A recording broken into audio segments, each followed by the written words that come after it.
안녕하세요. 팀TV입니다. 오늘은 신랑님들께서 상담하실 때 자주 질문하시는 내용들에 대해서 말씀드릴까 하는데요. 국제결혼은 결국 사람과 사람이 만나서 한 가정을 이루는 것이며 각자의 노력에 따라서 달라질 수 있고 개인의 성향이나 가치관 등이 모두 다르기 때문에 정답은 없습니다. 하지만 일반적으로 이런 경우가 많다 정도로 보시면 좋을 것 같습니다.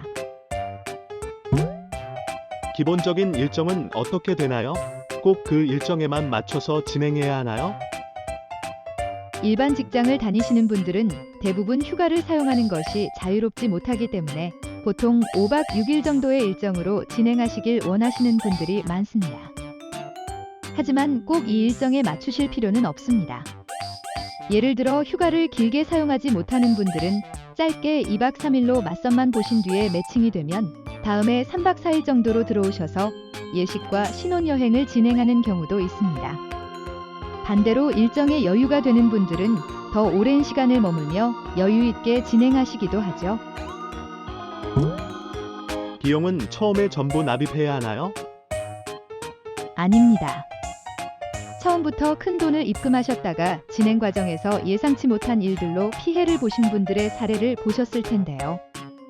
그런 문제들을 최소화하기 위하여 처음 계약금은 현지에서 맞선을 보는데 필요한 금액만 받으며 현지 맞선에서 매칭이 되셔야만 그 다음 진행을 위하여 중도금을 받게 됩니다. 지금은 다들 스마트폰을 사용하여 전 세계 어디를 가더라도 이체가 가능하기 때문이죠. 처갓집에 매달 돈을 보내야 하나요?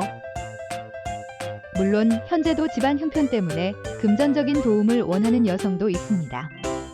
하지만 이런 여성들은 이제 극소수에 불과합니다. 최근에는 점점 여성들이 한국에서 직접 일을 해서 자신의 가족들을 도와주거나 자신의 행복을 위해서 국제 결혼을 하는 여성들이 늘어가고 있기 때문에 예전에 비하여 신랑님들의 경제적인 부담이 줄어들고 있죠. 또한 맞선을 진행할 때 이런 부분에 대해서도 여성분에게 질문을 하기 때문에 신랑님의 성향에 따라서 금전적인 도움이 필요한 여성분들은 선택하지 않을 수도 있습니다.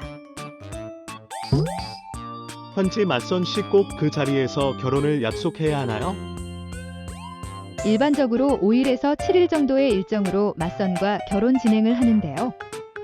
대부분의 신랑님들은 휴가를 그 이상 쓰기가 쉽지 않아 정해진 일정 안에서 선택하는 경우가 많습니다. 하지만 당연히 맞선을 통한 국제 결혼에 대하여 걱정을 많이 하시는 분들도 계시죠.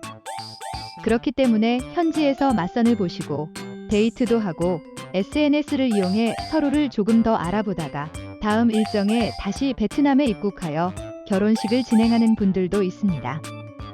다만 이런 경우에는 다른 분들보다 일정에 여유가 있어야 가능하겠죠. 현재 전 세계적으로 한류 열풍인데 한국 남성들은 가서 선택하기만 하면 성혼이 되나요?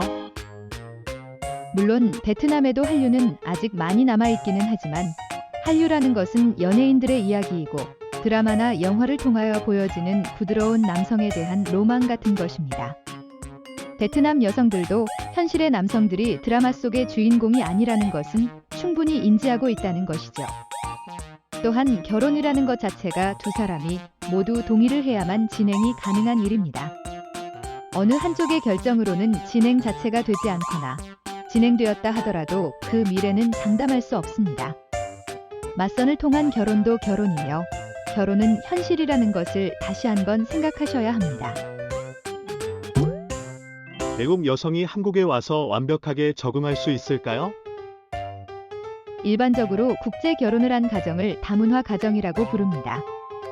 다문화 가정에서는 어느 한쪽의 문화만 강요해서는 안 되고 서로와 서로의 문화에 대하여 적응하고 배려하는 것이 필요하죠. 어느 한 사람이 다른 사람을 위하여 모든 것을 양보한다는 것은 결국 그 사람은 자신도 모르는 사이에 상처가 쌓이게 됩니다.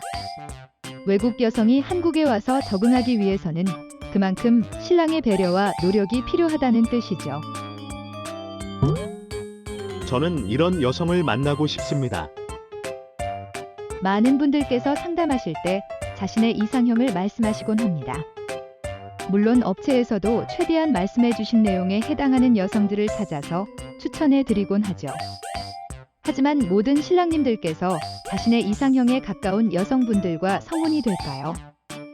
성혼은 맞선 과정에서 신랑님뿐만 아니라 신부님도 결혼에 대하여 동의를 하셔야 하기 때문에 자신의 이상형과 가까운 여성분과 매칭이 되는 경우는 생각보다 적습니다. 현지에서 직접 맞선을 진행하다 보면 이상형이 바뀌기도 하기 때문이죠. 첫 인상은 내 스타일은 아닌데? 라고 생각하셨다가도 맞선을 통해 대화를 나누면서 여성의 성격의 매력을 느끼시기도 합니다. 결론적으로 맞선을 통한 결혼은 우선 도전을 해보셔야만 그 이후를 생각해 볼 수 있는 것입니다.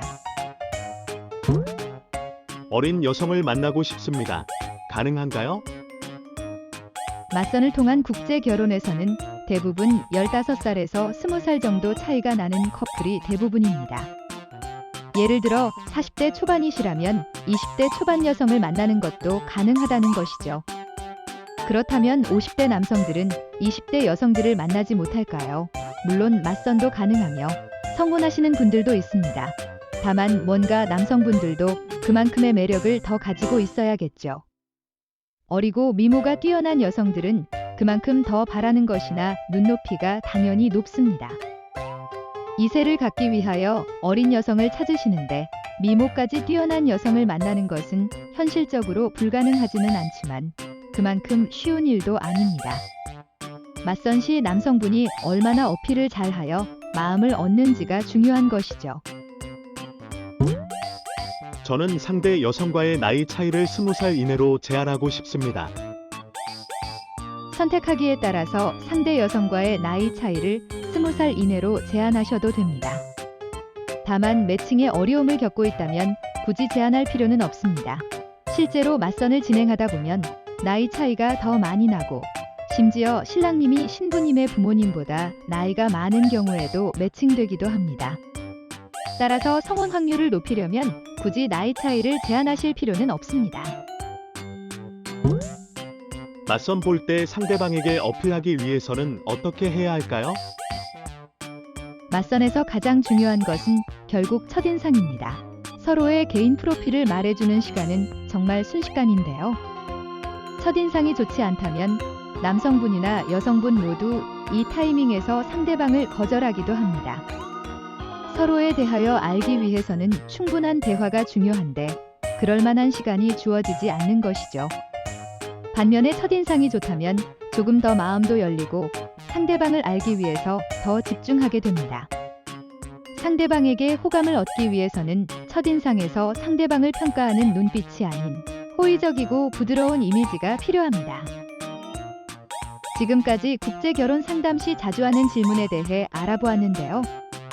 이 정보가 베트남 국제결혼을 생각하고 계시는 분들에게 도움이 되었으면 좋겠습니다. 이상 팀TV였습니다. 감사합니다.